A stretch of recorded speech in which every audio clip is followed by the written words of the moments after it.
This is Sergey presenting as a sponsor for Compare the Meerkat, an ad for BBFC versus MPAA podcast available with you right now.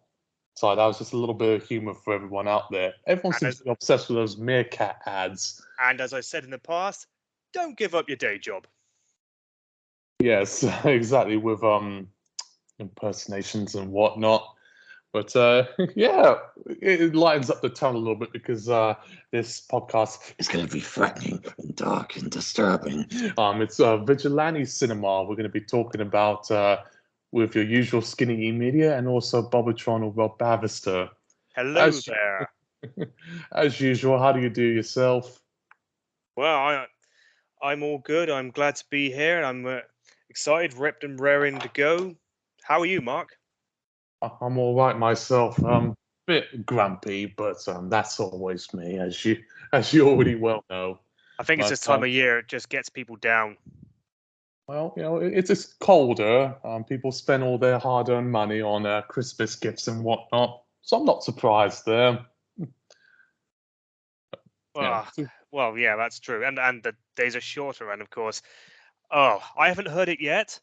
But it's only about time before I hear that bloody Mariah Carey song or that Wham song again. I haven't lost Whamageddon yet, but it's only a matter of time. I don't mind hearing that shit the night before. Sorry, I mean on Christmas Eve when I'm down the pub getting shit-faced. But when it's like 3 weeks before Christmas and I'm on my lunch break at work, it can do one. Well, I used to work a particular position where you'd have to hear Christmas songs all over again. Even some of the other employees would play it on their little sound systems, which I was always a bit surprised about that. I don't think you can do that at work, but yeah, it can get a bit grating. And they didn't even play some of the good stuff like Howard Jones's Walking in the Air from The Snowman or Pogue's Fairy Tale in New York, which I know we'll certainly be talking about on next week's podcast. Even though it's not a movie or a TV show, it is a song that is very controversial, even though it's a Christmas tune. It'll be a Christmas themed one. We can work it in there. And maybe we should get back to our topic at hand that we're going to be discussing today. Oh yes, of course. Well, as I said, it is dark, violent, disturbing, and unstable, especially for someone who has had a history of issues. At least in my personal life, the safest outlet to vent out your anger is often through films about people seeking vengeance against someone that wronged them. Now, this can go one or two ways there. It can be a movie about society on its collapse, or a movie about a guy who lost his daughter and takes vengeance against all those Polish and Albanian people, whatever it may be, as a means of torture. So it runs the gamut, really. One would hope they don't single out demographics, but seeing as most of these films are incredibly right-wing in nature, they do tend to pander to those types who tend to blame immigrants for their troubles and fear that immigrants are bringing crime. Where could they?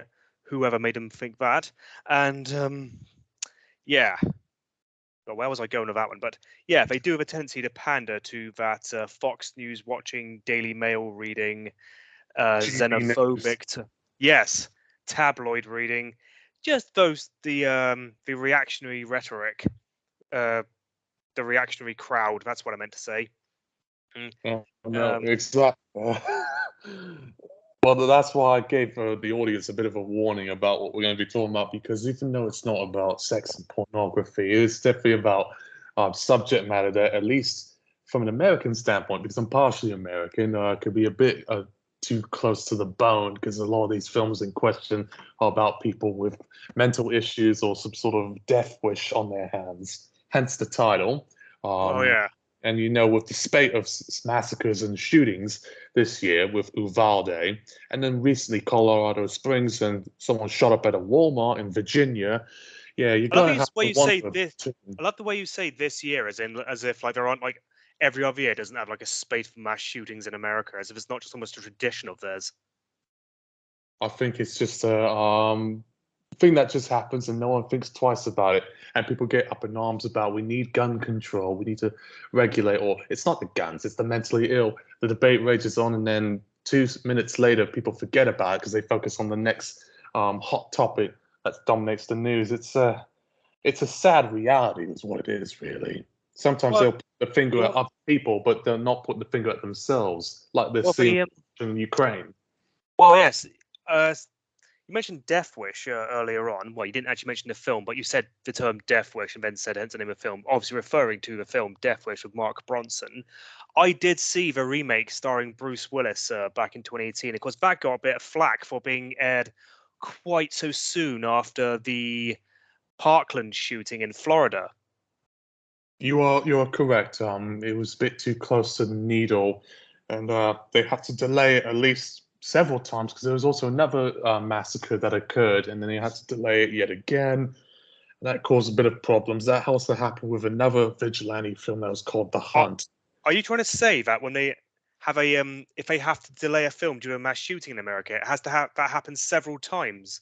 What on earth is that a reason? What could be the reason? That is mind-boggling. I think it's a bit cynical, really, because it's Did you tell just the sarcasm in my voice? 60% yes, 40% no, but Oh, I'll take it as that. Don't worry. But I think it's unfortunate reality, unless for the transatlantic non-Commonwealth brothers, you have to accept that as the reality and face your own doom. And yes, Death Wish was controversial, both the remake and the original. Now, I know both films were censored on some degree. The remake, because of a torture scene where you see a man has his leg stabbed in and there's blood gushing everywhere, and he that twists a yeah. knife into his leg. The But they big didn't censor the scene where a man gets his head smashed in through a car that's propelled down at the repair shop. So, well, yeah, sorry, what was I gonna the remake, yes, that was cut down for its 15 rating at the cinema. Obviously, as in the modern BBFC's tradition, they did say an uncut 18 was available, but obviously they wanted a 15, not an 18, and yeah, that is the sweet spot for what the Americans call R-rated movies. They want the 15 rather than the 18. Totally get that. Obviously, when it comes to streaming, BBFC doesn't really have much say in it, so they just show the whole thing uncut, and power to them. Whether or not they brought the uncut thing, I think it did bring out the uncut with an 18 on DVD, but I wasn't going to buy a DVD anyway. Not about the Death Wish film remake warrants rewatching. It is quite pants. I personally thought it was all right. There was perhaps one of the few remakes I can actually say was pretty good. Almost, well, maybe this is a bit of a stretch. Perhaps better than the original because I saw there was a lot of sort of nasty, dark humor in it and sort of winking satire. I don't know. I maybe saw something that no one else did, but it was almost like a twisted little exploitation film from the person who brought you Hostel. So maybe I was a little inclined because I like the Hostel To film. be honest, I Part can't one. really compare it to the first original Death Wish, as I have not seen it, or any of that series actually. This is the only one I actually saw. Well, no need to be alarmed there because the Death Wish films are not that much to write home about. I know the first one got a bit of controversy, mainly because of a particular scene involving a rape/home invasion, and it shows a young Jeff Goldblum of all things before Jurassic Park and The Fly calling a woman a C word twice, slapping her around, and there's some breast nudity and sexual threats. So they even had to cut it, I think, because they thought the language was too rough and then the rape and sexual violence. Well, yeah, I mean, it was originally banned from video to release in this country. Essentially, it wasn't really a video nasty, but they wouldn't let it. Furman, being Furman, just wouldn't let it pass on video. 2000. I'm not reading IMDb as I mentioned this, not at all. Yeah, 2000. They brought it out with move 29 seconds from the rape scene, including shots of clear nudity and Carol's bottom being sprayed with paint. Yeah, then they yeah, then they released it uncut in '06. Pardon? You said that quite clinically. Yeah, because I was totally not reading it from IMDb. Oh no, I understand that. I'm just laughing at the way you said it, but yes, they did have to tamper with the film on some level, which a little bit unusual because no, on a side topic, I know they've made up in arms about that word that begins with C and ends with T. Or They cunt. tried doing it with yeah. I can't say it out loud because I've got female family members in the household who may be overhearing what I'm saying. So just Oh, bear with me on you're not this. you're not in America, Mark. I don't think they'd be so that sensitive about it. Also, we've got a mother and a grandparent. My only grandparent, she's from another generation. She doesn't even like me saying the word bastard. Well, okay, then. Well, in that case, then yeah, probably. Refer from saying the C, but country matters. Oh no, no problem. So I'll use rant as an alternative. And Right. I, of course, will just use the. muck. I will, of course, use the swear words as we can because I don't think she can hear me. No worries there. That was just a little bit of humor for everyone out there. I mean, I'm got a quite foul mouth, but they also intervene not only swearing on Death Wish, but they also intervene on Derek and Clive Get the Horn, which I think they banned because of the C word was used a lot of times. But that's not a vigilante film. That was a comedy, like a sort of live video that was set like in a radio room or something. But that's another story. It had Dudley Moore, great comic. As far as vigilante films are concerned, what is your experience with them? Because Well, how most many films have there? teens, Sorry to interrupt. Sorry to interrupt. But if you want to talk about the Jane films, how many films are there about some guy who's a victim of crime, gets wronged by the authorities, doesn't and takes matters into their own hand, basically going around on a one-man army, just cleaning up the streets? Because, well, let's face it, superhero movies are essentially vigilante films. All the Batman certainly is. Dark they Man, The Crow is a vigilante film. Daredevil. I mean, you could say Spider-Man is a vigilante film because it's a guy who operates outside the law, goes around thumping criminals. Even Alan Moore himself said anyone who puts on a mask and goes around the streets beating up criminals is a vigilante psychopath. No, you are correct. These people are not the police. They're not the military. They are just lone officials trying to do some serving justice.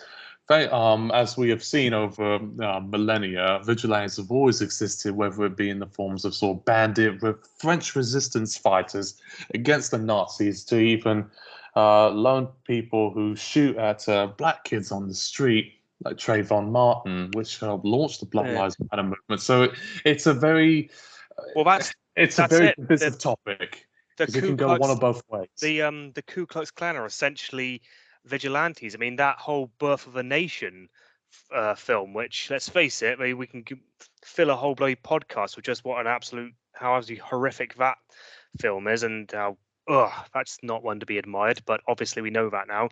That's technically a vigilante film.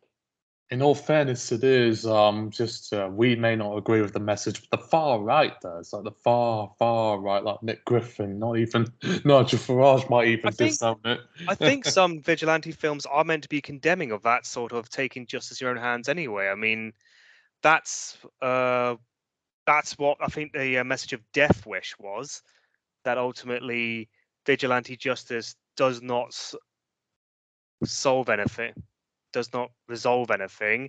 I think Mad Max, the first one, is technically a vigilante film, and at the end of that, his expression on his face shows him that his vengeance has brought him no happiness.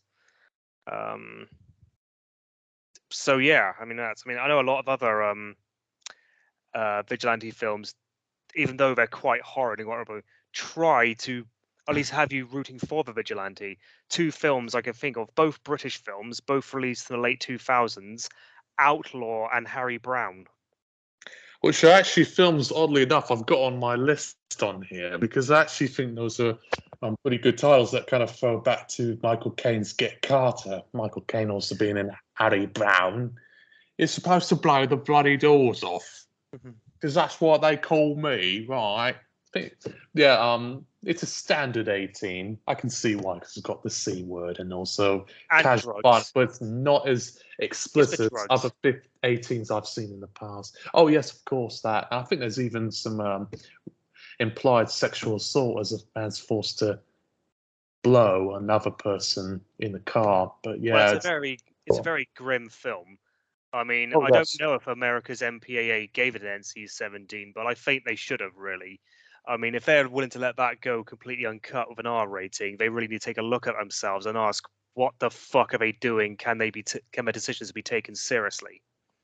I'm afraid to tell you and disappoint you, they actually did receive an R rating. I kind of knew that And deep not down. it's not even considered a hard R. It was just given for like violence, pervasive language, not like strong, bloody, gruesome violence and explicit images with graphic nudity and pervasive, strong language. Sometimes they can be quite elaborate with their descriptions, but yeah. Well, actually, the one British revenge film I can think of that stands the test of time is Straw Dogs, which is very controversial because of that rape scene that almost looked like she was actually enjoying it. But that's up for debate. I've not seen that either. I really need to I need to expand the films I've watched, but I just haven't got around to actually seeing Straw Dogs. I don't know if it's on any of the streaming platforms that I have. I'll Google it now. But no, I've obviously that one's become quite an iconic film due to its reputation and obviously how much it really just rubbed the censors on both sides of the Atlantic the wrong way. I'm probably not that hard by nowadays standards, but I mean, but still.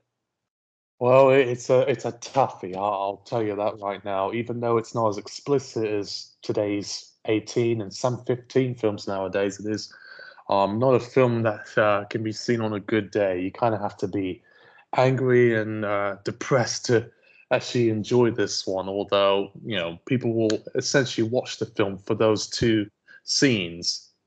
By the two scenes, I don't just mean the rape. I mean also where Dustin Hoffman just shoots people and a guy gets his head caught up in a claw trap. I'm sure there's people who are cheering for like the bad guys being killed. There's a weird sadistic relish that's in a lot of these films, and it's not just in like your John Wicks, which I know is vigilante as well, but you also see it in God Bless America and the Purge movies. And I those did want scenes. to. I was going to bring up God Bless America later on because that is a a vigilante flick. I know they're not killing criminals; they're just basically killing people that they don't think too highly of, and obviously they're trying to make a condemnation of the state of the current society, which I do reckon at the time being I did views I held at the time being. Not that I wanted to kill those people, but like I mean, I actually just thought the society had gone a bit shit. Both of their views of the political state, with the likes of the Tea Party in America, but also hating on reality television and those TV talent shows like X Factor, saying, "Oh, it's ruining our society." And of course, surprise, surprise, yeah, I didn't like Twilight very much and decided to dunk on that all the time, which I could have just ignored. But I got a bit of a tangent there. But no, I really did like God Bless America, and I suppose if I watched it again, I might like it again. But I can imagine after 11 years, it's probably dated a little bit. Well, on some respects, yes, because of social media and current political trends that have gone on worldwide, would call for some people to say, "Oh, we should remake it." Which, if you do dare to remake this film, don't, because it's a masterpiece. It's actually number 4 on my all-time vigilante movies list. I actually have about 80 titles featured on my letterbox list of vigilante and anti-society films. And that movie still gets me because it's almost like a movie I probably would have written as a script, which I actually have. I've written scripts about people just like Joe Murray's character shooting about and causing havoc and going into diatribes about the state of the media and whatnot. It's a very vicious movie. I don't think it's a 15. It's quite sadistic. I don't know, mate. The comedic and satirical elements of it does sort of reduce the tone. It does reduce the impact. I agree. 15. Granted, you probably know by now. I tend to think 15 can be quite encompassing. I've understood why Outlaw wouldn't be one, wouldn't be an 18. Obviously, I don't think Baysmar that would definitely be 18. But no, I really do think a 15 was fine for God Bless America. Especially considering the violence doesn't really dwell on the infliction of injury. But then again, I suppose we're going to have to agree to disagree on that one, because I wanted to bring up another one now. This does fall under superheroes, but is also Vigilante. Obviously, there's going to be an overlap, like I mentioned earlier. The film Super with Rainn Wilson in, directed by Well, James Gunn. you're just mentioning a bunch of movies I'm obsessed over. I'm sorry, but I love that movie a lot more than most of the Marvel DC stuff, and that is kind of like God Bless America, Well, I involving a saw, young man, an older man, and a younger woman just causing havoc, and they're a yeah. bit disturbed. But that was an Yeah, 18. that was an 18, yes. But of course, yeah, the two films do remind me of each other because of the two main cast. Of course, in the case of Super, it's no longer Ellen Page; it is now Elliot Page. But back then, we knew them as Ellen, and of course, they also looked a bit like similar. I mean, Rainn Wilson looked a bit like the guy from God Bless America, and uh, then Ellen Page did look a bit like the girl from God Bless America. Yeah, I would say that because I saw some posters and trailers for it. It didn't caught my eye initially when I saw the marketing for it, but I did think, why does it look a little like Super or Kick-Ass? Now I know we've talked about those on our superhero podcast before, but it is a little bit unusual that Super is 18, but Kick-Ass is 15, even though I would say Kick-Ass is probably more violent and sadistic, We even though it's a little we bit have more high budget and silly. it's very Super's quick. quite dark. Yeah, I think it's for tone. We can talk about tone this home. I mean, look at the end of Super when Rainn Wilson finally, oh, spoiler alert to one who doesn't see it, finally kills Kevin Bacon's character. I mean, that scene is fucking violent. First, he gives him the blade shoot thing to the crotch, which is enough in itself. Then he just routines to stab him when he's on the floor and his blood is going everywhere. I mean, that would have probably give it an 18. Kick-Ass doesn't have anything like that. Yes, there's limbs being hacked off and people being stabbed, but it is the way it's done in a very action movie context. Kind of, it's a bit like Logan in its own way. Yeah, and Deadpool. Yeah, it's violent, but it's less impactful violent. It's cool at 15, I'd say. I think part of the problem is maybe in my own little head is that it involves an 11 or 12-year-old child committing a lot of the sort of graphic acts of violence. That probably amplifies the problematic issues more. Ellen Page or Elliot Page was an adult, a young adult, like in her 20s when that Super was made. So the impact's kind of reduced there. And also, I think both films use the C word as well. But the fact that an 11 or 12-year-old is using it amplifies, sorry, I had a curry, amplifies the impact a little bit more. Well, yeah, but again, it's done in a very comedic manner.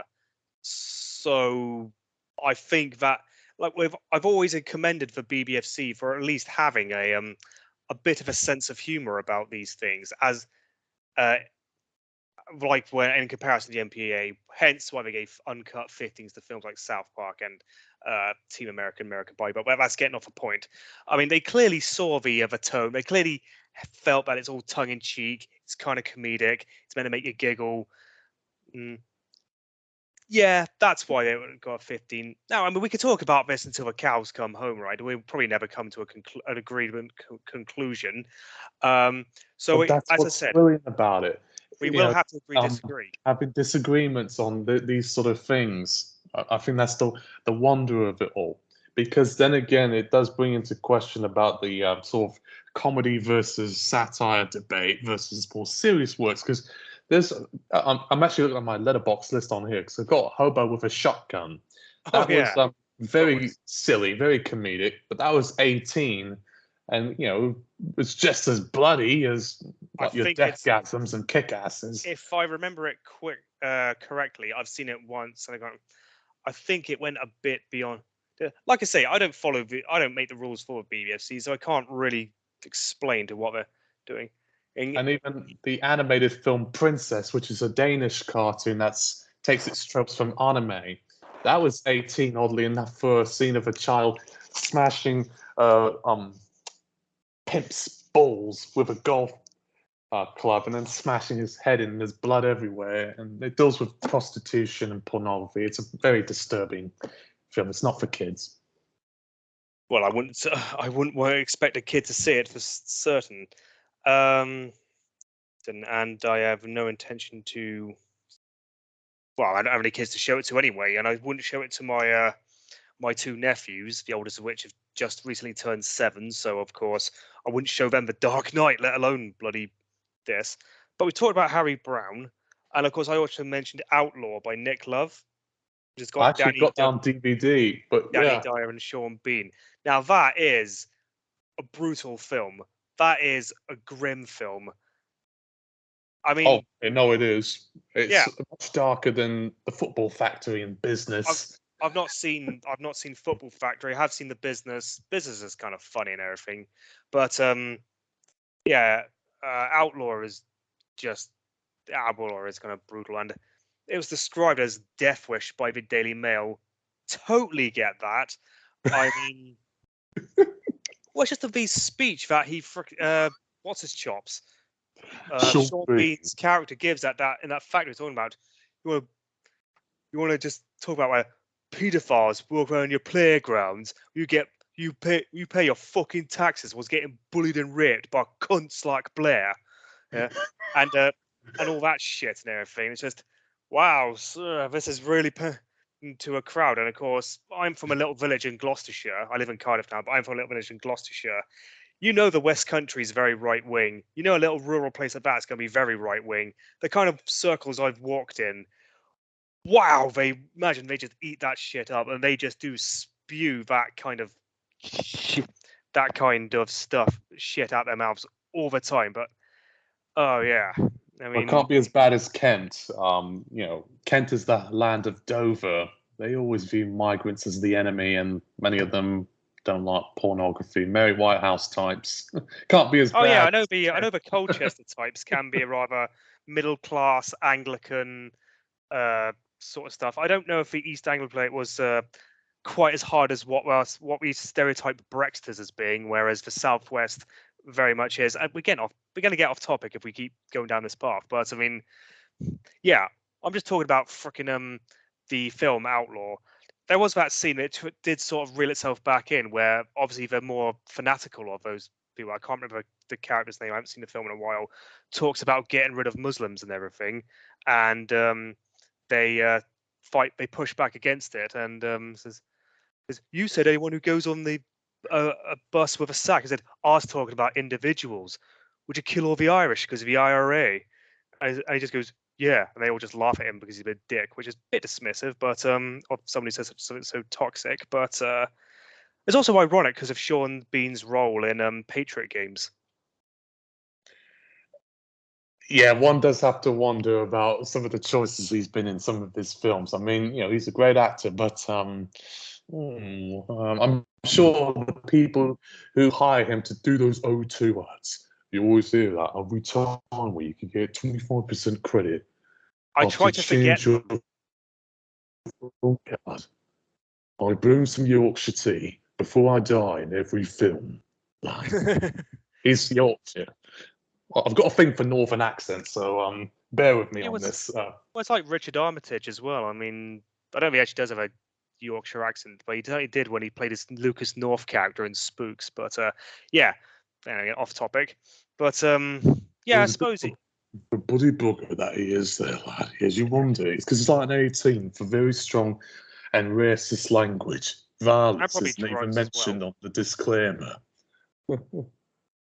Well, I mean, it's pretty brutal. Just that bit at the beginning where Danny Dyer and his missus are pulling up at the stoplights, and those chavs pull up next to him. This dates it and everything, because you could tell they were talking about they're meant to be sort of chavs and happy slappers, and the typical ASBO crowds and everything. That just the tabloids talked about in the late 2000s. I was there when it happened. Unfortunately, the school I went to was full of wannabe chavs and ASBOs who thought that listening to a Limp Bizkit record made them boss. But it didn't. It just made them look a bit pathetic by design. I mean, a Limp Bizkit in my teenage years, but yeah, I maybe sort of get your idea. I But mean, anyway, I'm the point. a bit shabby myself too. I like the Kingsman movies, and that's got that Taron Egerton. He's talks like a kid from South London. Well, the Kings was a great film. I mean, well, the first Kingsman, but Kingsman: The Secret Service. That was it. That first one. That one was great. Anyway, as I was describing the scene, they go, hey, oh, you're going to marry that bird, mate? You smash her back doors in, could you? And he goes, and she goes, oh, grow up, you little wanker, or something like that. And it goes, oh, you should shut that cunt up, mate. Anyway, they end up driving him off the road, and he goes, oh, lads, what we want? A bit of dough or anything? And they just basically, they brutally just smash him in and just go to town on him. Of course, he later wakes up and finds it isn't actually real. But yeah, it's just that sort of sets the tone for the whole film. And yeah, I mean, I don't think it's a particularly good film. But then again, I've never had a huge. It's obvious Nick Love is no Martin Scorsese or anything. He has a very crowd he panders to, and the quality of his films are varying. And yeah, he always tries to go for an 18, with the obvious exception of the Sweeney, where he embraced a 15 for more broader appeal. Exactly. I mean, it'll still appeal to his audience of Daily Mail readers, FHM wankers, and Chaz Asbos, that sort of thing. I mean, I personally think Nick Love is a great filmmaker. I know that's a very controversial statement, but I think he's more consistent with his films than Guy Ritchie is, who, let's just say, I have a seething hatred for the Aladdin remake and Rock and Roller, but that's another story. And I know Yes, that they is could get compared with one another. Well, we're talking vigilantes here. And did you want to talk about Falling Down? Oh yes, I know I probably should have ruled it back in, but for anyone who is curious, I know I do talk about animation a lot, but vigilante films are a subgenre of thrillers and action movies I actually really like, and Fallen Down is my #1 favorite. Now, I can't really write home and say much about this one because it's not been on BBFC case studies and whatnot, but it is an 18 certificate mainly because of it was a violent vigilante film about a guy who's shooting at people and threatening witnesses, racist and homophobic people and gangs and whatnot. He's just mentally unstable, even though he's sort of like upper middle class, work at a tech company, but he just has to lose it after being stuck in Los Angeles traffic. I personally think this is one of the greatest movies ever made. I know that might disturb some people, but it's kind of a plays on people's wish fulfillment of on a bad day. What would you do if you've lost it? But I think, in all fairness, I don't think that's a very good comparison to make because it's not really a film that touches any sort of stroke keys. I mean, today it'll probably be a 15 by today's standards, but Oh, I don't reckon easily. I mean, it's not that. It's not that fucking violent. Not that. Or, like I say, it's very comparable to God Bless America, and I do think. And if I can get a 15, this can get a 15. Again, the comedic tone is there. It's not that self-serious. It's not that heavy-handed, or just heavy in tone. I think that just again the BBFC have always felt that alleviates it. And yeah, so saying what all that said, I reckon it could be a 15 these days. I wouldn't be surprised if it was.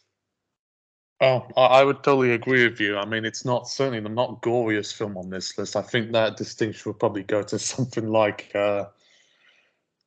Haute Tension. I consider that a vigilante film, and that's extremely violent to That's where a someone's slasher film. nauseating. I don't think that's a vigilante film, dude. I mean, Oh, I could be wrong, but I mean, I just see that as a straight up slasher flick. I don't see the vigilante angle on it. well, maybe it's just me because I sometimes will group films that are about mentally disturbed people with vigilantes, or even films that are about people who have some sort of grudge against society, or they're loners who have a beef with the world, incels. I group that pretty much as the same thing. That maybe that's a little bit weird, but I'll probably Well, go. no, I mean, Like, ultimately, what is the difference between a vigilante and a mass murderer or a serial killer? A vigilante is unlawfully going around killing people. I mean, sure, they may have a strong motive and a conviction behind it. Jack the Ripper clearly had a strong motives behind his killings, or if it was one guy, we just don't know. Most serial killers do, because they think they're purging the world of people who they don't believe deserve to exist. So yeah, I think you're touching on something on there. I mean, Something. it's a morally grey area at the end of the day, because some of the motives behind some of these people's attacks and paranoia can extend the gamut. I mean, we could take Taxi Driver, for instance, an 18 certificate because of its references to child sexual abuse and strong violence. You know, people say, oh, this guy's disturbed. He just wants to kill the pimps, but now he's declared a hero. You could even say Uwe Boll's movie Rampage, which is essentially about a guy who, in paintball gear, killing almost anyone who even looks at him funny, and the whole movie's pretty much just mass shooting, and it plays it straight. That's quite debatable. The Nightingale, that's a great film. That's a rape revenge title about a woman who's assaulted and joins an Aboriginal Australian to stop the people who essentially violated her. And Yes. Rosewood is a movie about racism in the Deep South in the US, and war in factions between white and black, trying to survive or fight against one another. And then The Brave One, that's one of the few female revenge films that isn't rape revenge, and that's a movie with Jodie Foster shooting at people. Oh, the Brave One. Yeah, Yeah, I was going to mention that it one. runs the Yeah, gamut. I was going to mention that one, but yeah, so I've seen it once in the thing, but I don't know what. I actually don't know where I'm going with this, but yeah, I did want to bring that one up. So I did see that, and obviously it was very cliched. It's like, oh yeah, she's walking home with her boyfriend at one time. They get attacked by some hoodlums. She survives. He doesn't. The police don't, you know, bring them to justice or some shit like that, and she decides to take matters into her own hand.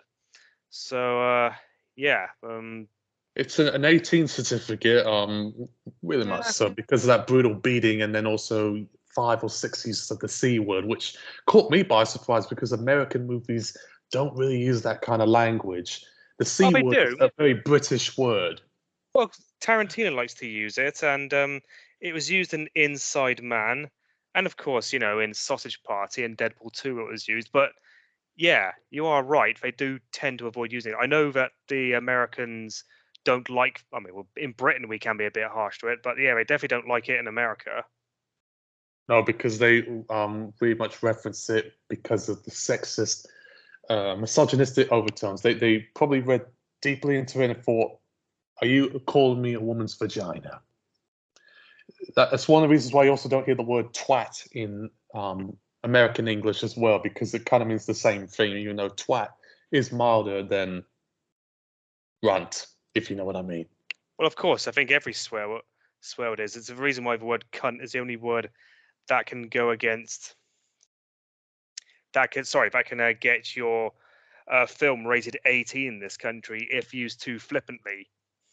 No, you're absolutely right. I mean, it's a bit more flexible nowadays. It used to be a lot more strict because Lockstock was given an 18 because of 2 uses of that word, even though Lockstock, in all fairness, I know it's not a vigilante film, is about the same as most 15 films nowadays. Oh yeah, If well you think Snatch, well Snatch is now a 15. Lockstock could probably do it too. you're probably right there. But yes, The Brave One is certainly a great title if you're interested in watching the child prostitute from Taxi Driver grow up and start shooting at people. The reason why I saw it was because she looked like the character from Nazca's Blitz Tactics. Trust me, if you're someone who knows about Japanese animation, you'll believe me on this. They look the same with the bobbed, sort of blondish haircut, and they're a bit tomboyish, in case anyone's asking. But yeah, it's a bit of a grey area when it comes to themes regarding vigilantes and people who just shoot and kill people mercilessly. You could even question if movies like Heathers, that movie that kind of was pre-Columbine about things where students kill other students, or Bader-Meinhof Complex, which is a German language film about left-wing terrorists who shoot at banks and kill I people was thinking for a about political watching. narrative. I was thinking about watching that, but I never got around to seeing it. That just sort of remembered me. Uh, Yeah, we get back. We'll get back to that because again, you mentioned, of course, because it's Jodie Foster in the Brave one, and of course, you mentioned how she was in Taxi Driver. And of course, Taxi Driver is also a vigilante film. Oh, absolutely. In fact, it's the pinnacle of vigilante films, and people said it was promoting fascist ideas. It influenced the John Hinckley Jr. shooting of Ronald Reagan. Well, I mean, yeah, It's. I kinda. wouddn't dare recommend it to anyone. It's not a film I It's a would good, openly state I like.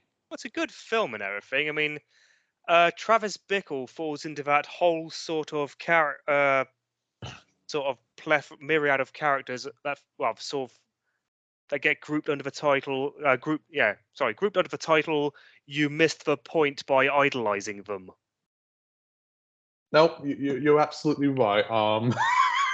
Well, that's why I have to be a little bit careful about if I say I like certain films because some people might read into the fact that, oh, you like Taxi Driver, I bet you're a pedophile, or I bet you are a mass shooter Oh, who oh God. idealizes killing Ronald Reagan. So you've got to be quite careful who you No, talk you to. are right about the Nancy element of it because Jodie Foster was what 12 when she made that film, and I've only seen Taxi Driver once. I watched it only a few years back. I'd seen Joker already, so I had to watch Taxi Driver, just like I had to watch King of Comedy and everything. But needed to watch it, and of course you got to watch Taxi Driver anyway because it's a classic.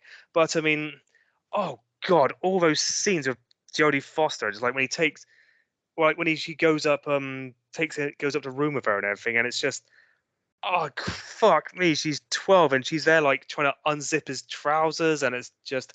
And of course, when he's talking to, what was it, Harvey Keitel, her pimp, he says, well, you pay me, I was like, well, you can fuck her in her mouth, you can come in her face, you can come in her tits. Like, oh, God. It's just so wrong. I don't understand how. What Martin Scorsese thought it was okay to film that scene. In all fairness, I wouldn't even dare make a film that's about that sort of subject because I work, excuse me, for the parents' safety and concerns. There's something that's called child. Oh shit! Why do I keep belching? There's something called child endangerment, and that's a sort of grey area that you don't want to step into. That's one of the reasons why I have to be careful about what certain a Japanese anime I have to watch because I feel like the government could be watching me and putting me in prison because oh no, the character is not 18 plus. Yeah, it's not a film. You have to watch it with a VPN. Just be very careful with Taxi Driver because also not only that, but you could also get some ideas about killing people because you think you'll be served right because you're lonely, you're kind of incelish. You know, incels claim Taxi Driver as their own movie for some reason. I don't know why. The Because guy has a Travis porn is a addiction. because Travis is a loner who thinks he's smarter than he is, thinks he's uh seen through the matrix of society, thinks the rules don't apply to him, and he's got a superiority complex. And as is much the case with people, by the way, I don't have a degree in psychology and everything, so I mean, if you feel free to fact check what I say, I'm kind of spitballing here. It's all He right. just thinks the rules don't apply to him and thinks he can just act out as he likes and take the law into his own hands, and uh, that is the concept of these vigilantes. That vigilantes in general, they are people who think that they can just act outside the system and just uh, take the law into their own hands, act without regulation and everything, without realizing what they're doing. Because they're not acting with due process. They're not. They don't. They just think that they know that someone's guilty, but do you know that they're guilty? Did you really see who committed the crime? I Many, mean, there's a many reason why mistakes. No. suspects had their rights. I mean, I'm probably again spitballing, but that is the situation with vigilantes and why you shouldn't do it. I mean, uh, you're not qualified to uphold the law. Well, tell that to the numbers of people who have watched, let's say, Dirty Harry, and he's a member of the law. He's a cop. Or any of those Clint Eastwood films like Gran Torino and stuff, which I actually like. I like Clint Eastwood. I know he's politically not the same as me, but I like Clint Eastwood. people I don't sort of like stuff. thrive on the the sort of retributive violence is what I would say with these kind of movies. They start cheering when they show the bad guy again. shot or sent to his death by wood chip or something like that. It's you got to be a bit careful with these types of movies because you might be rooting for the sort of wrong things. Because if that happened to you, you certainly would not be cheery. You'd be crying for dear life unless you're suicidal. Which kind of goes into some weird grey areas there. I know I say about Vigilante versus films about society. Well, it's Do all you? those vigilantes films always try to do that whole "we live in a society" bullshit. I mean, I know Taken doesn't really do that. Taken is well, I'd say it's more of a revenge film. I guess it's not so much a vigilante film, even though he's behaving like a vigilante. But If yeah, I the mean, person in question is a cop or a member of the military, current service, that would not be considered vigilante. You have to be someone who's not part of the legal system or the government to be considered one. well, he was a retired CIA member, but he's like retired, so I don't know if that that may qualify him as a vigilante. Oh, it makes But him a vigilante, at least in my test. well, that's true. And of course, you said the whole "we live in a society," and we've talked about Taxi Driver, and I did mention the film earlier on, and you want to talk about it, Joker. Yep, which, in all fairness to anyone who's listening, I don't consider it super heroic. It's not a comic book movie in my eyes, even though it is based off Bob Kane's character from Batman. It's pretty much more in tone with something like Natural Born Killers or Henry's Portrait of a Serial Killer than Superman, if you know what I Well, mean. I Yeah, didn't see it's it. a I didn't see twisted it much. movie. Yeah, I mean, I didn't see it as much as a comic book movie. It wasn't certainly superhero. Obviously, Joker isn't a superhero, as everyone else has said, and it does bear repeating. Yes, it is a mixture between Taxi Driver and King of Comedy. So it's like a Scorsese film, even though Scorsese didn't direct it. I guess that's why I got Robert De Niro in for that role. I mean, obviously, it had all that typical nonsense we expect from a vigilante film. It has all the whole "we live in a society" nonsense, how everyone around them is shallow, no one cares about anything anymore. Oh, the wrong uns are basically taking over, and yada yada yada. We could go in, uh, the rhetoric, and of course, I do. this is why I've got no other option but to go and commit murders. Amidst all the inappropriate laughter and the weird dancing and the scenes where he's all skeletal and bashing his head in, this is when I first heard about this film, I didn't give a shit until I heard the headlines about it being some sort of incel movie, that there was going to be security checks in cinemas and people were paranoid about even screening it.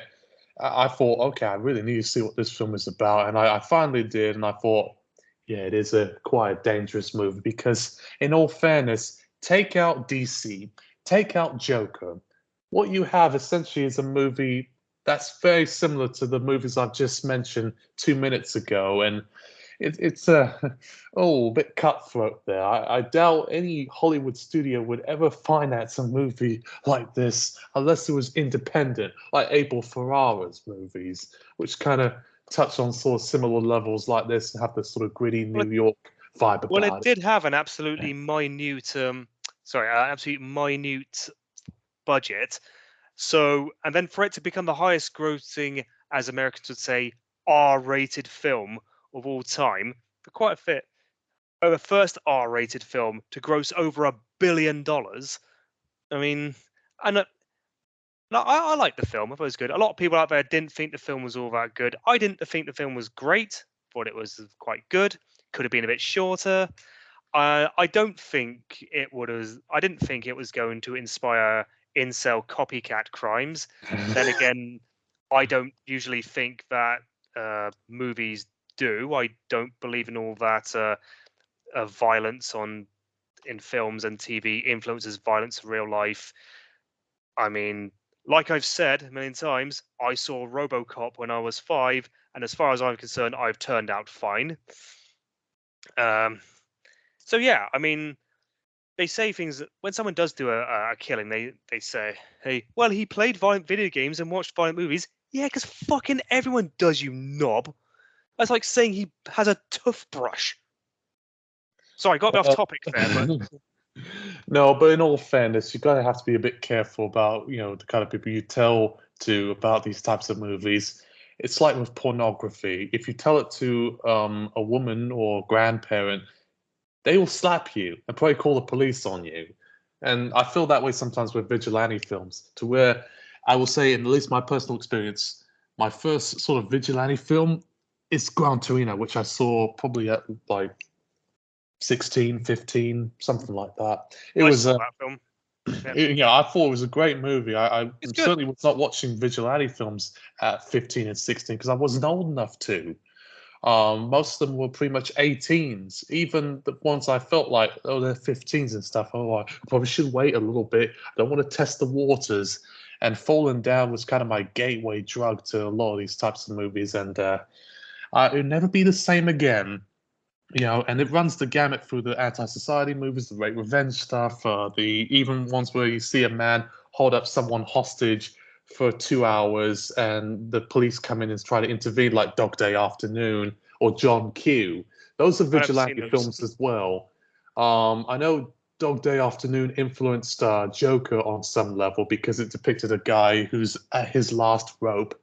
But that movie was not so much focused on violence as it much as was focused on the underclass, the man who's angry that he couldn't get the loan or the money, holding everyone hostage because he wants to make a point.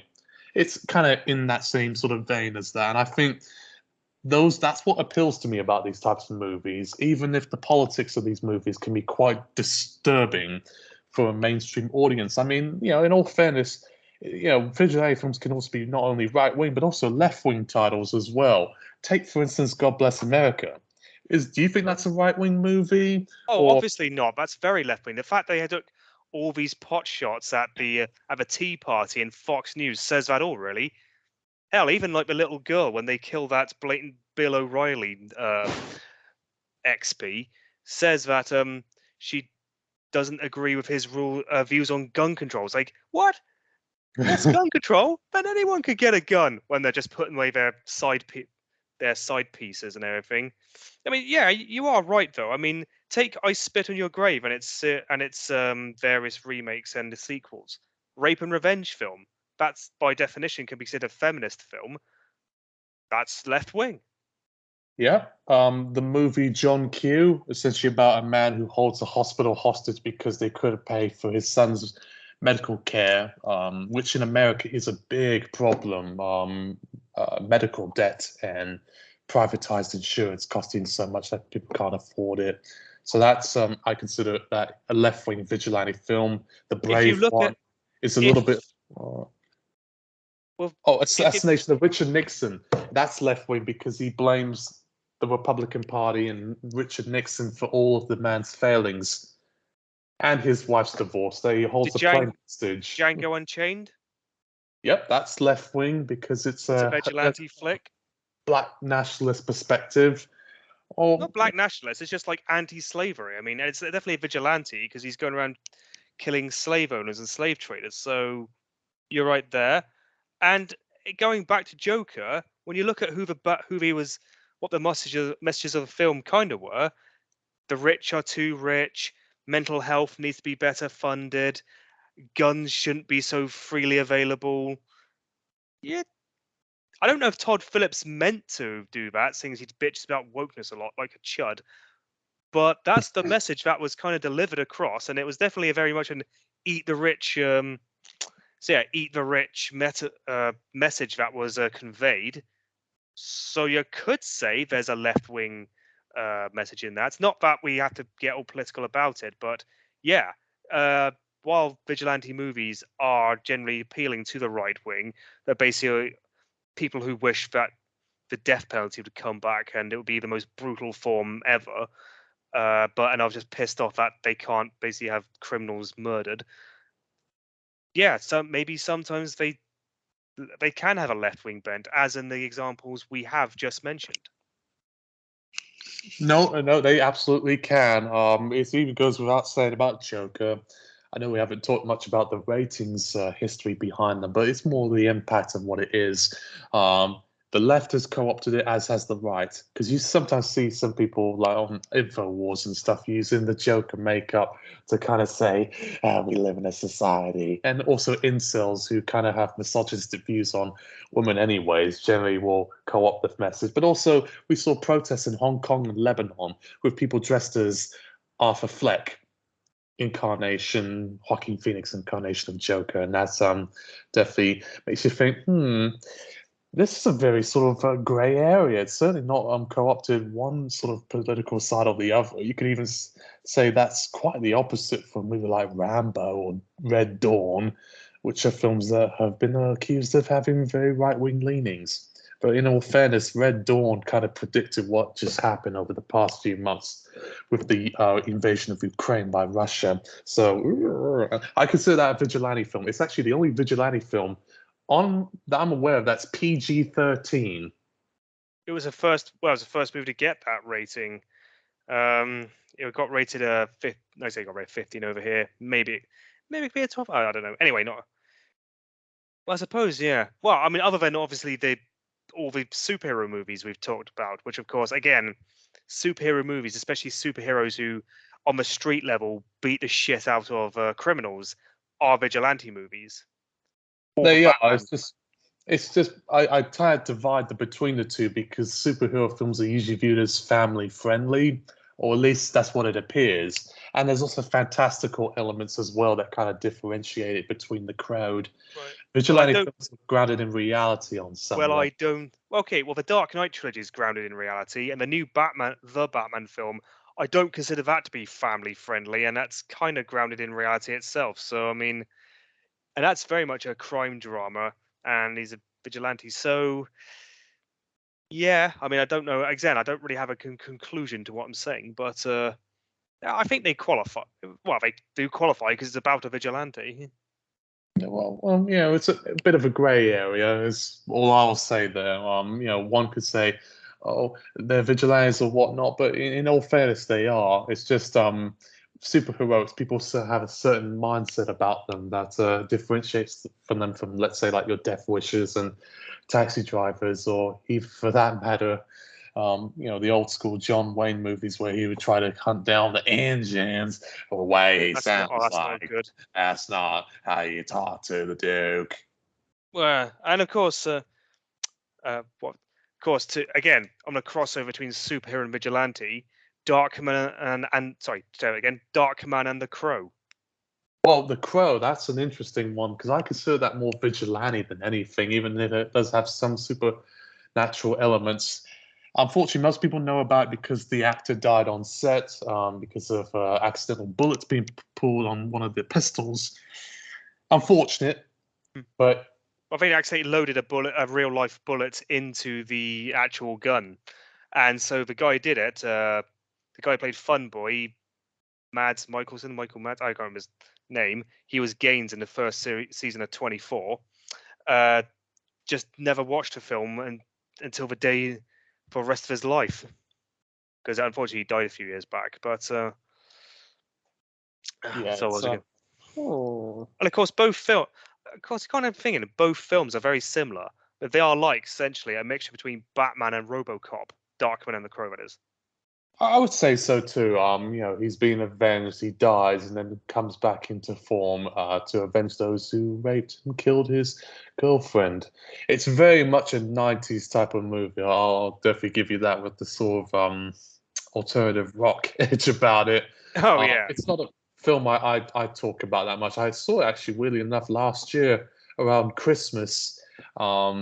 It was quite haunting, needless to say, seeing toward the end because, as we well know, Brandon Lee died doing the filmmaking of this, and it was a little unsettling. Is all I'll 20 say. years after his dad died. I know. His dad was Bruce Lee, I believe. Yeah, that's a bit of a family curse there. It's like the Kennedys. Now, that's a surname you don't want to be associated with because someone's going to come for you any minute.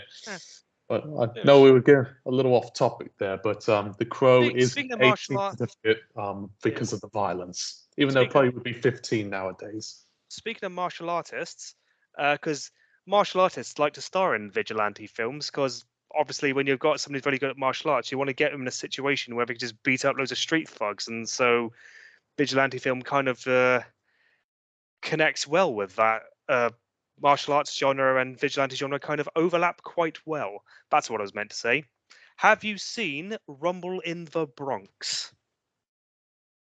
No, I'm afraid not. Is it Jackie Chan? Jackie Chan. The only Jackie Chan. things I've seen from him are It was like his the first Medallion American. and Rush Hour.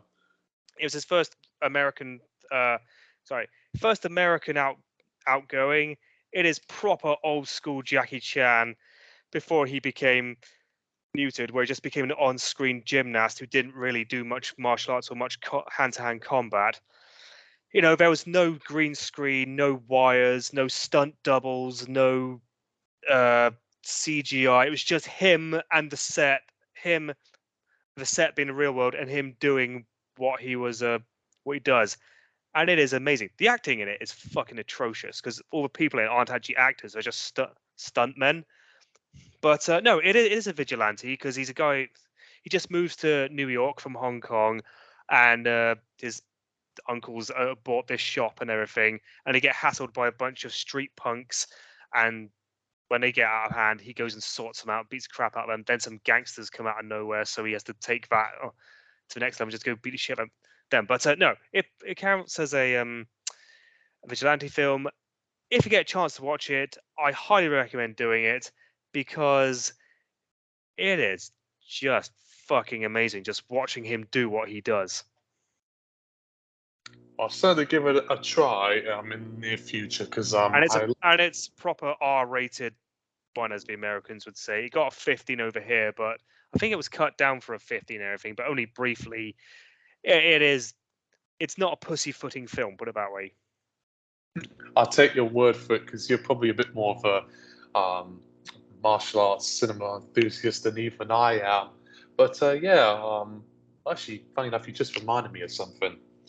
Marantau, which is done by Welsh shoemaker Gavin through Evans who done The Raid 1 and 2 and Guns of London. He also, that was a martial arts movie that had vigilante elements as well. It was Iko Urais, who was from The Raid, Indonesian classic, in case anyone knows about it. 18th Certificate, very violent. He tries to hunt down the pimps who he encounters a friend of his who, much to his surprise, is a prostitute. Without giving too much spoilers away, it's definitely a sort of powerful movie. It's not like The Raid, which is sort of like standard action thriller. This is more sort of like a revenge redemption sort of thing, and things don't go well for him eventually at the end, is what I'll say. What did you say the name of the film was again? Marantau. How do you spell that? Merantau. It's a 15 certificate, but it got an 18, I think, in Germany, or higher ratings elsewhere. It's quite strong, is what I'll say. Oh, it's Merantau. Marantau.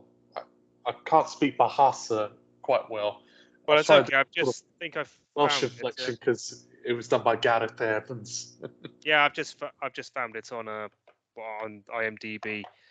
All right, if I ever see that, I'll certainly give that a watch. I mean, is it set? Was it set Indonesia? Jakarta. Okay. From what I'm aware, so it's very similar to like The Raid or the Mo Brothers type of movies, like Night Comes for Us. But it's probably the only vigilante film that I'm aware of that is from that country. I know Asia has brought us quite a lot of them, particularly South Korea with I Saw the Devil, which is an 18 certificate that's really violent. I think Japan has done a few of them. I'm trying to think of some anime ones that have vigilante elements. John Woo did Hard Boiled. I think that's kind of a vigilante film, if I'm not mistaken. Or it could just be that a hitman gets a hitman taken at him and has to. I haven't seen it, to be honest, but yeah, that involves a lot of acting outside the law and some guy taking on the mob and everything. Just an excuse to basically have shitloads of people getting blown up and an absurd amount of just shooting and violence and everything. Well, As is want with John Woo. Well, he certainly has an eye for violent action cinematography. They influenced, movies like John Wick and The Matrix. He definitely was one of the pioneers of that sort of thing. It's got a bit of a tongue-in-cheek atmosphere about it because he has a baby, and that was the marketing behind it on the DVD and VHS. Because Tartan used to release a lot of these types of movies. You remember Tartan? I don't think I do actually. They used to release a lot of sort of East Asian action and horror movies back in the good old days, and they would often feature the guy with the firearm and the baby by his arm, which almost had like a sort of weird, darkly comedic angle to it. That ultimately, Michael Davis, who I interviewed for a film that he did called Next earlier on this year, was influenced to make Shoot 'Em Up. I know Shoot 'Em Up is not a vigilante film; it's action Well, comedy, maybe, but yeah. it definitely takes a lot of its cues from that particular title. Is Oh all yeah. up. I was going to But bring that up. I'll shoot him up. um, I don't know if it's vigilante really, but in all fairness, it is an 18. It's very violent. It's got also sex combined with the violence, as you see two people humping while shooting at people. Yeah. And I'm assuming Humping Monica that Bellucci. I know a lot of men like her, but I unfortunately still see her from that film Irreversible, which still disturbs me on a great level. That's vigilante as well. Um, I don't think I should talk about Irreversible. That's a strong movie. Well, it's not a vigilante. It's not what I hear of vigilante films, or maybe it is. I don't know. I haven't seen it still, so I mean, I can't actually comment too much. And we're going.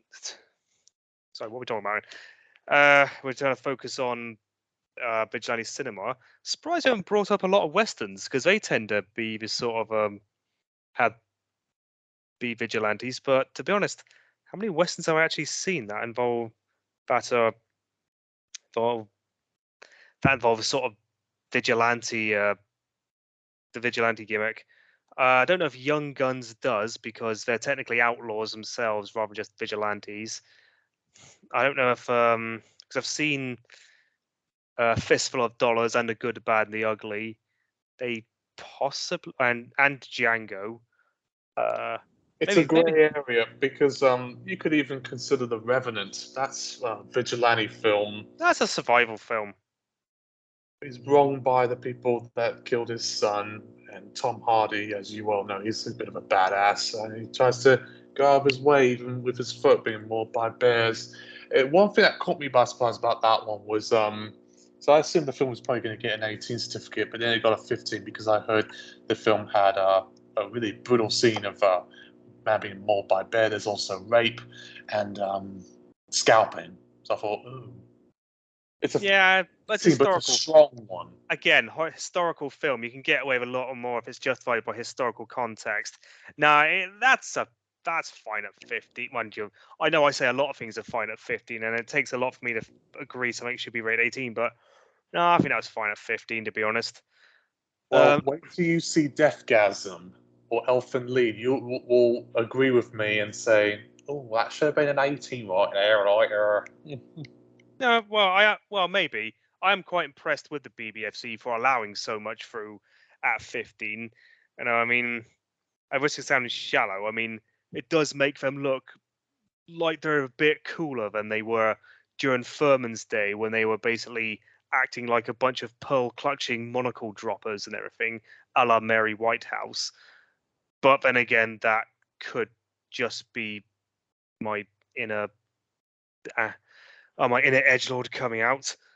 Well, you're from you're a bit older than me, and you've experienced a bit more things than I have. So I'll take that as your testimony, as your witness. So Well, my yes. my brothers are both older than me. They sort of like they seem to be lament the fact that the lack of 18 rated films that are out nowadays. I'm saying, yeah, we didn't have more 18 rated films back when we were younger because the films were harder. We had more 18 rated films because the BBFC were stricter back then because Furman was such a dick. But again, off topic, I want to bring up another film, and this one is an 18, Death Sentence.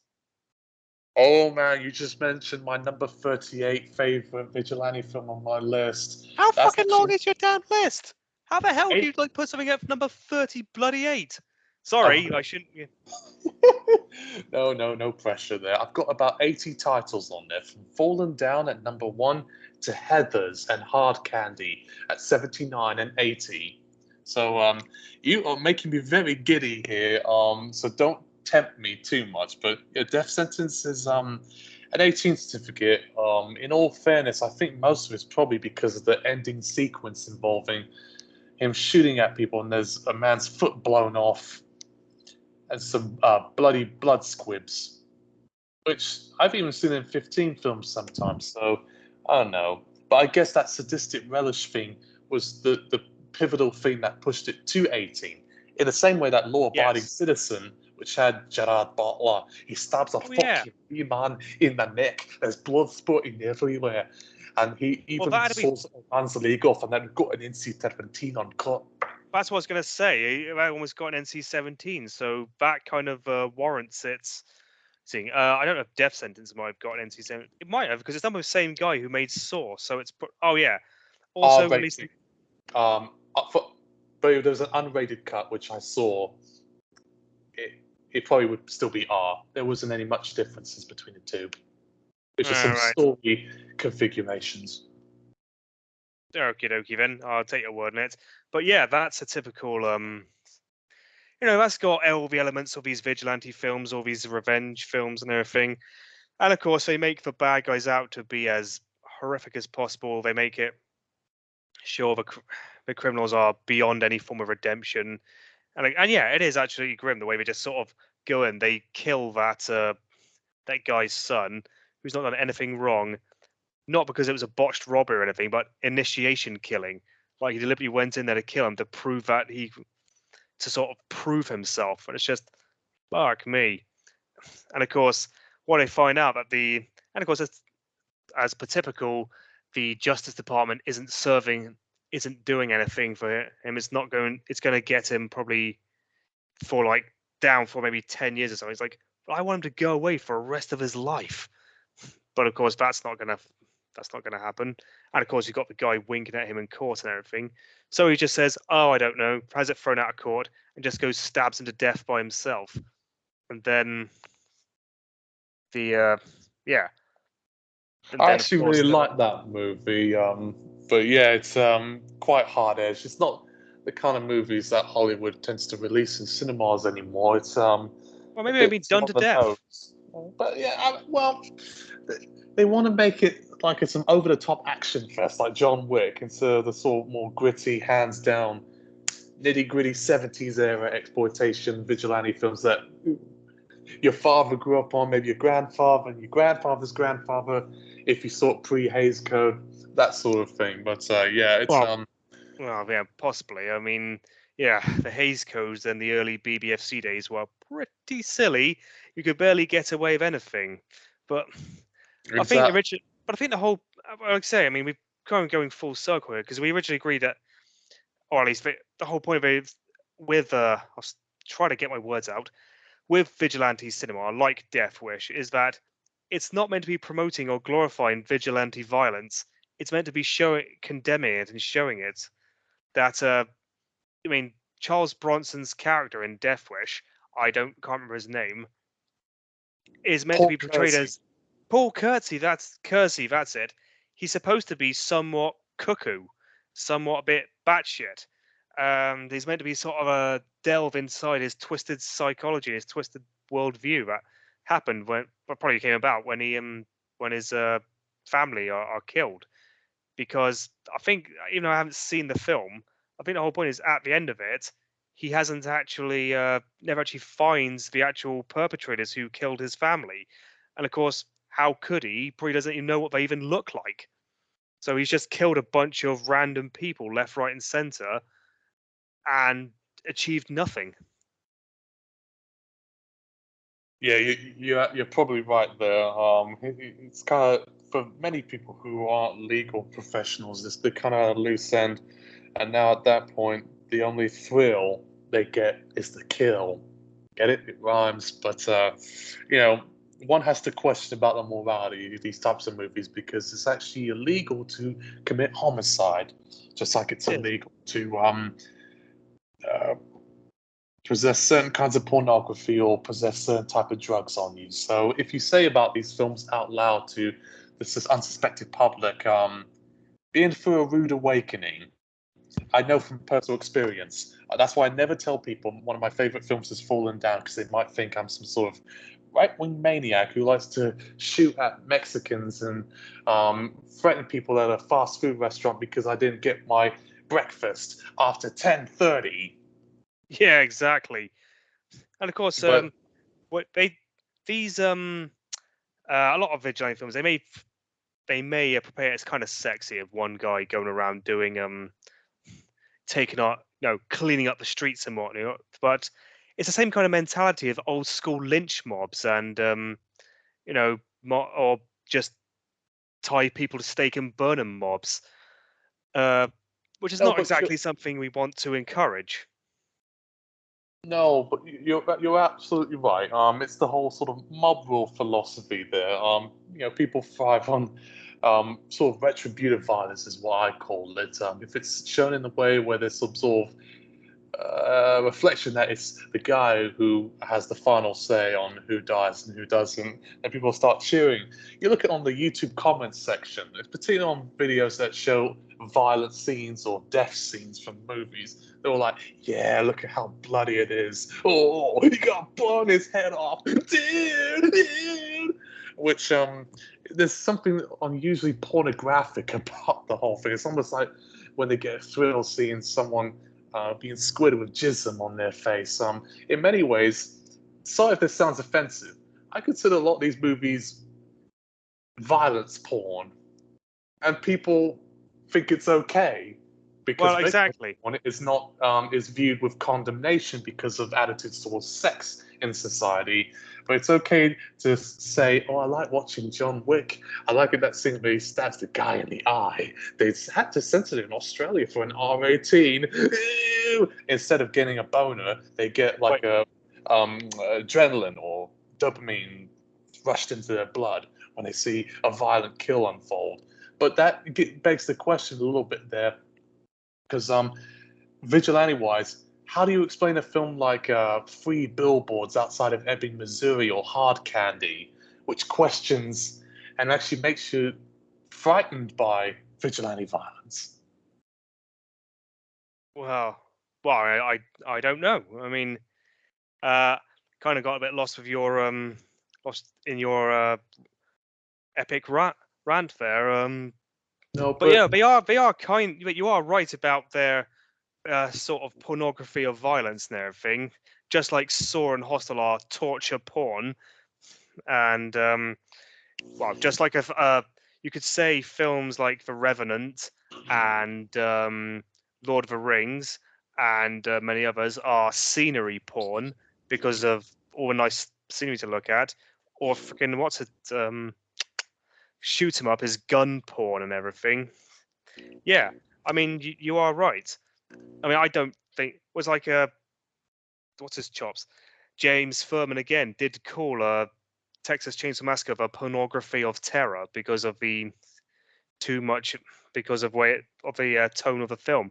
I think he was full of shit with that, but I mean, yeah, when you use the term pornography, so, yeah, I mean they do revel in it. But yeah, if that's what people like, is what people like. Does it send a good message? Probably not. And I did mention about witch burnings and mob burnings and everything. Have you seen Witchfinder General? not a film I've seen, but I probably will make some time for it in the next year or so. Is that vigilante, or that's that more Well, sort of that's what I was horror? about to bring. That's what I was about to bring up because it's about the 17th century witchfinder Matthew Hopkins. Plays very loose with historical fact. Let me tell you that for free. Um, no, but it's technically vigilante. It starts off with a mob having a woman hung for witchcraft, and of course the mobs and the witch hunters of back then. Matthew Hopkins being the most infamous and being and having the most impact. He was a vigilante, or at least, I mean, sure, it was a bogus crime he was trying to stamp out, but yeah, nonetheless, he was trying to kill people for committing certain crimes that he saw. So yeah, that's a vigilante, and it was technically, and it's therefore a vigilante film. It was technically from the view of his victims, not him. But I don't think that disqualifies it.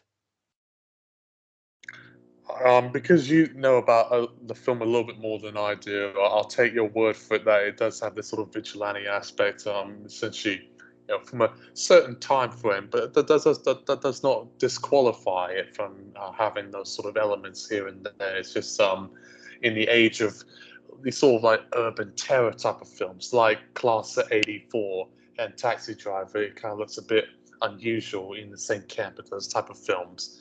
But another film I probably forgot to even include on here, actually two, Series 7, The Contenders, Battle Royale, and V for Vendetta. I don't know if those are vigilante films, but I consider them as such. V Vendetta is a rebellion film. I guess you could say he was a vigilante films. I mean, at the beginning, he takes out those blokes. They're not so much criminal. Are they criminals, or are they just members of the? I can't remember now. I suppose he's kind of a vigilante, but he's more of just a regular resistance fighter. So it's a resistance fighter sort of film. What was the other one you said? Series 7, The Contenders, and Battle Royale. Because Oh, Battle Royale isn't. any film that has people killing one another in a sort of a sanctioned death match or something, I consider it in the same sort of camp. Like Purge. I consider that vigilante. I don't. Well, Endorses it. I've not seen the Purge. I don't really consider it vigilante per se. From what I've heard of it, because it's more about people committing crime and trying to survive it. Yeah, a vigilante film involves an individual or a group of individual taking the law into their own hands to try and try and take out criminals, which reminds me of the 2001 film Collateral Damage. Because I had Arnie, the Governor, in it. It does. I've seen posters. Yeah. For it. I was too young to see it when it first came out, but it was like a vigilante film or something. Yeah, because his wife and kid get killed by a terrorist attack, and then he basically wants to go find and find a guy who did it. He wants to attacks a media representative who's sympathetic towards the terrorist's cause. He says, and then he gets told by a member of police, "You can't take the law into your own hands," which is what vigilantes do. Anyway, he then decides to go and track the wolf down. That's the name of the terrorist, by the way, the wolf, and kill him, and well, make of that what you will.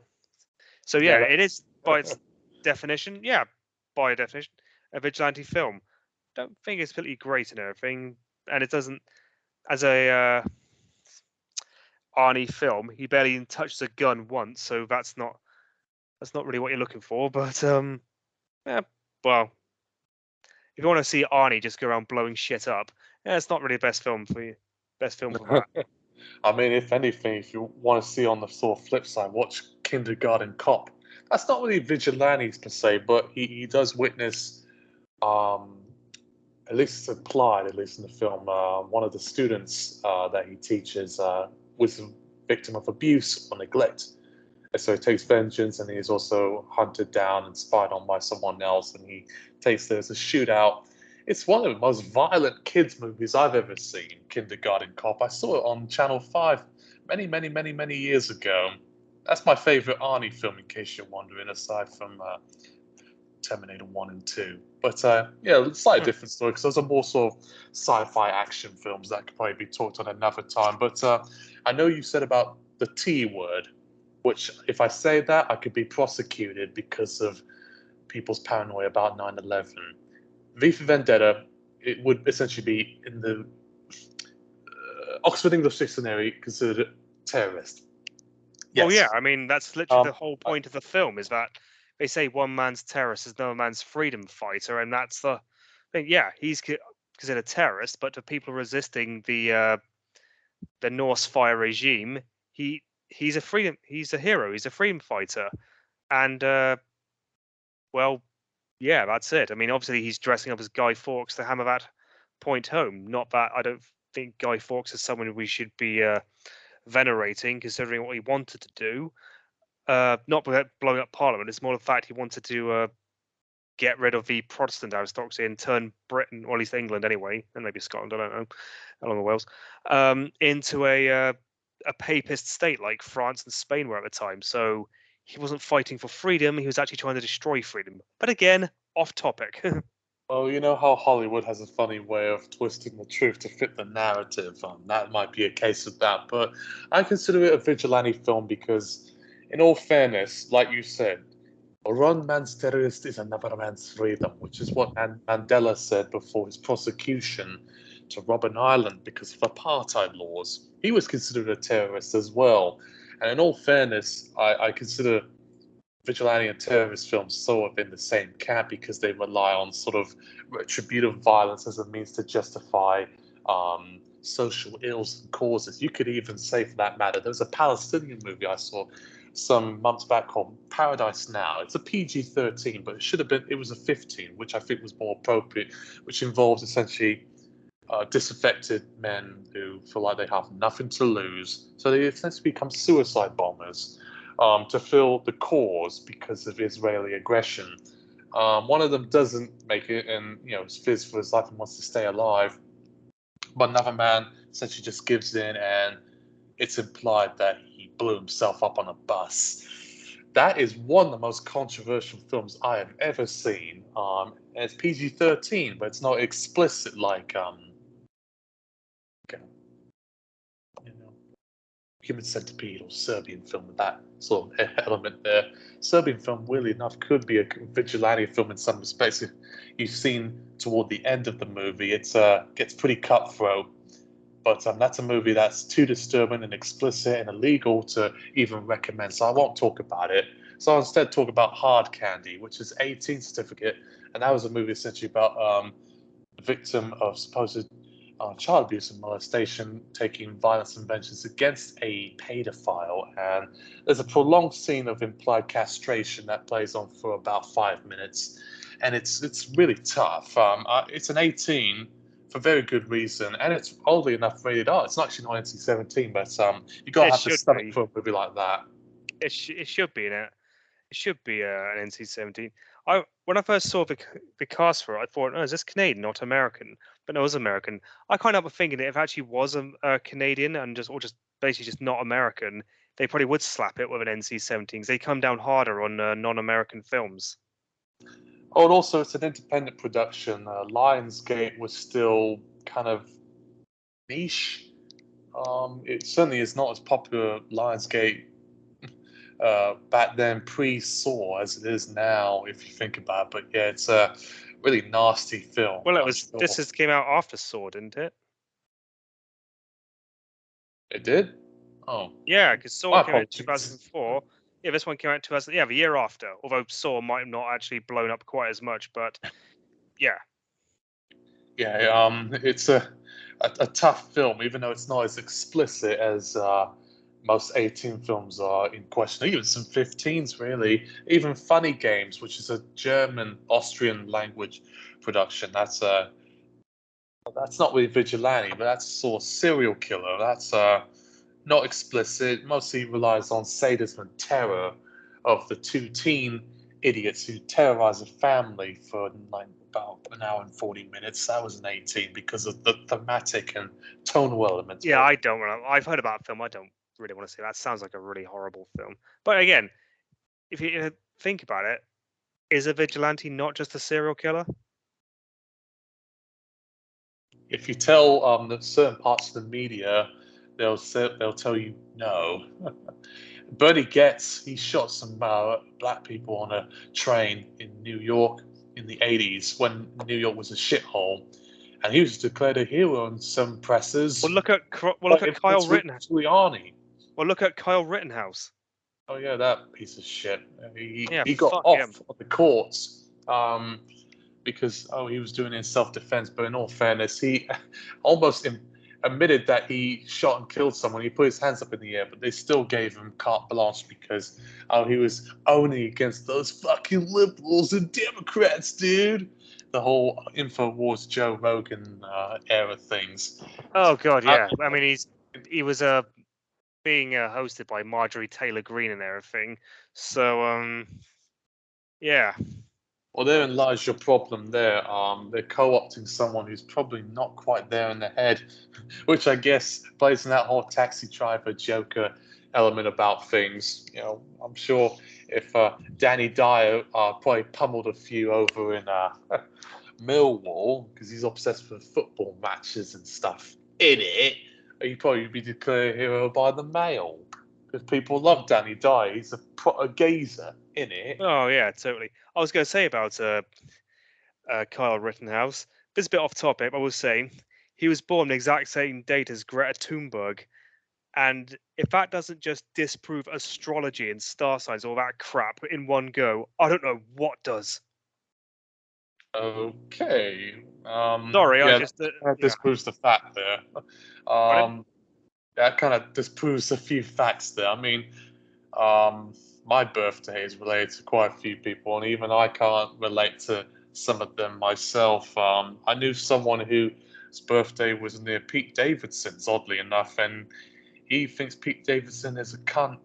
Yep, I said that word because he is one, and he doesn't tell people lucky his cunt. age because Pete Davidson is an arrogant twat. Yeah, bloody lucky one though. He gets to bang Kim Kardashian and Emily Ratajkowski, not at the same time, but he's got to bang them both. But seriously, I mean, I don't mean, know just how he does it. yeah, he I does it over. honestly don't know there, but you know, to each his own. On a side note, do you think Natural Born Killers is a vigilante film or anti-society? Anti-society is not a vigilante film. At least, not I wouldn't consider it such. No. Oh, I'm just a bit curious there because I know it's gone a little past in most podcasts that we usually tend to do. So here's what I might do for you. If you want to summarize what your favorite, actually, hold on that thought. You know how I said Drive on one of the previous podcasts? In case anyone's Yeah.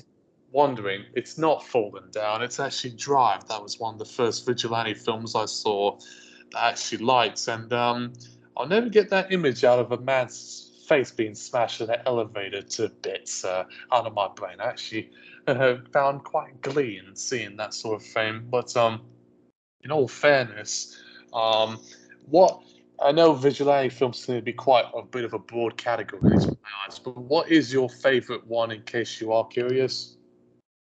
Probably most. Again, I mean, I know I'm crossing, but I'm probably going to say maybe The Dark Knight, unless, of course, no, actually, no, Die Hard wouldn't be one because he's an off-duty copper. Yeah, all Batman films are vigilante films. So The Dark Knight. In all fairness, I can totally get that. What about anti-society? Or like angry loners, incel, God knows what. Yeah, I know what you mean. I know what you're getting at.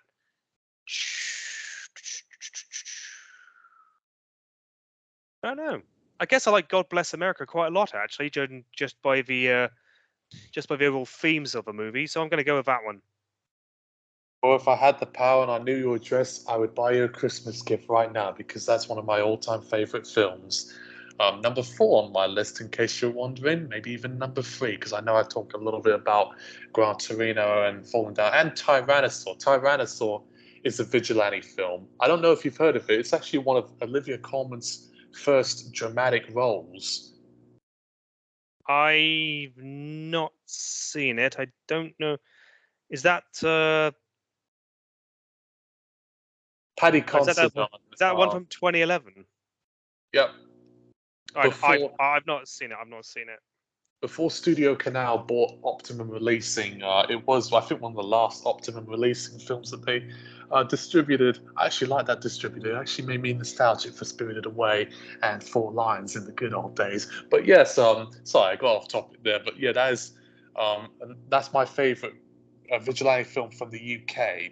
it doesn't seem like one, but it's actually a movie about a broken man who befriends a broken woman, and it's implied that the woman was assaulted and kills her husband, and the broken man essentially tries to help out a broken child who lives in a broken family that's full of abuse and a dog attacking his son, and he essentially cuts the dog's head off to spite the neighbors who've been abusive towards the child and neglecting him. So yeah, that movie makes me angry and sad at the same time.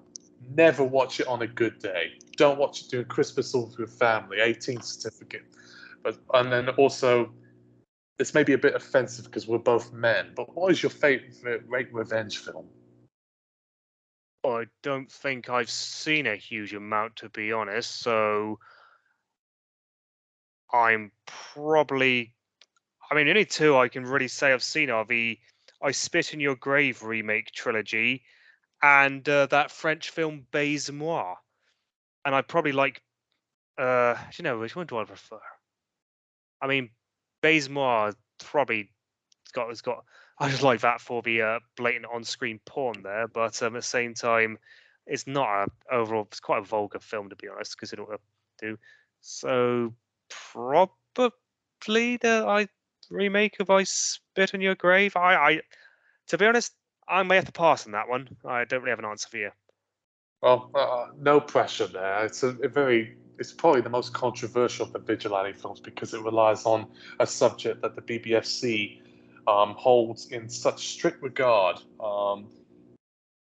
Even I, on some level, find it difficult to watch these movies because most people, especially women, don't like watching rape scenes. It frightens them. That's one of the reasons why I never talk about Clockwork Orange. It scares people. But yeah, I would say because we probably should have mentioned BM because that's a movie that was banned in several countries. Got an 18. They had to cut it because it depicted unsimulated sexual violence, Which even though it was simulated wait, for which one? cam. Sorry, Baiser Moi. Did you mean? We we Oh, right. Yeah, okay. Yeah, yeah I that guess I just forgot to bring it up. Of course, I compared that quite heavily to God Bless America and everything, but of course, again, the tone is different because with God Bless America, the people they're killing are just such cunts. You just kind of but cheer them on while they do it. Whereas in Baiser Moi, they're killing people who just don't seem to deserve it. So it's like, well, how am I supposed to get behind these two people? But I guess the director's going to be, you're not supposed to get behind them. That's the fucking point. Maybe I don't know. well, most people I would assume watching those types of movies have probably watched it for wish fulfillment. I think anyone would really. It's almost operates the same way as pornography. You watch it for the violence and some sort of retribution to be unfolded, which I'm sure Mr. Furman, looking as dapper as he is, Well, that's the thing though. Baiser Moi came out after he'd fucked off, and they still cut it. Well, I understand why, because there's a particular scene where you see a penis go inside someone's vagina, and it's explicit, and it's within the context of sexual assault. No, So yeah, totally. that's It wasn't really uncut until 2013. boundary pushing. I'm surprised it even was uncensored ultimately at a point, because I remember, and I probably shouldn't say this, but because of the divorce, my father got a copy of that on VHS. I did not know what it was. He bought it with me because he got an HMV, and let's just say that may be a case for child endangerment. He might be in trouble for doing that because that's a movie that's sort of level 11, not even level 10. And I had to carry the HMV bag that had Baiser Moi on VHS, and let's just say over the years, I'd have a bit of a talk with him about some of his filming choices because that's not a title you should have someone. Because I was not 18 at the time, I wasn't even 15. Carrying along with you, yeah, that one still kind of haunts me. I did see it, but I had to watch it with a VPN because I felt like I was committing a crime even seeing it. You know how I am. Yes, I Yeah, do, and I still think you worry about this stuff too much, mate. Okay, I've been watching stuff I've been too young to watch pretty much all my life. They're not gonna, the pigs aren't gonna bust down your house there. Well, I mean, I'm not saying they definitely won't, but I'll be very surprised. I think if everyone who watched an 18 rated movie before they were 18 or a 15 rated movie before they were 15 went to jail, there'll be no one left to just left running free. No, but you're right there. I mean, I could even say that about Four Lions, the infamous satire about the jihadis who live somewhere in the north and try to blow up at a marathon. When someone sent me a copy of that movie through post, I thought, oh no, I'm going to be in trouble. Oh no, I'm going to go to jail. I mean, I was old enough. I was over 15. It was a 15 film, but I thought because of the topic matters, because it deals with terrorism, I thought, okay, I probably shouldn't Well, hide this or burn it. well, the film wasn't illegal. You weren't doing anything wrong.